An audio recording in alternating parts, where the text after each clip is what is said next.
কাছে আসার গল্প হবে আমার রবের কাছে আসার গল্প। চিল্লায় বলো ঠিক কিনা? আমি যুক্তরাষ্ট্রে ছিলাম অনেকদিন, কয়েক মাস, বিভিন্ন স্টেটে ঘুরেছি।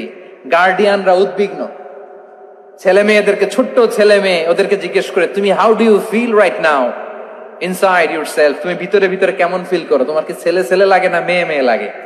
আচ্ছা বলেন, এই ছোট্ট বাচ্চাটাও কি এগুলো জেন্ডার অ্যাসাইনমেন্ট বলতে এগুলো কিছু বুঝে? এইভাবে মিসগাইড করা হচ্ছে। কৌতূহল বশত ছোট্ট ছেলে যদি বলে আমার তো মেয়ে মেয়ে লাগে, তখন বলে যে না তুমি মেয়ে, ছেলে না। মা বাবা বাধা দিলে ওকে আলাদা গভর্নমেন্ট হাউসে নিয়ে যায়। ভয়ঙ্করতম অবস্থা।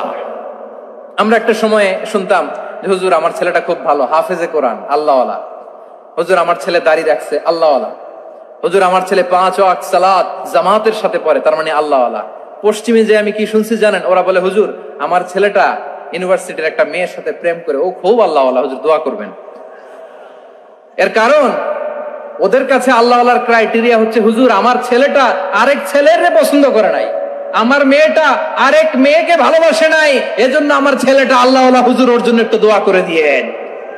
কি চ্যালেঞ্জ ওরা ফেস করতেছে।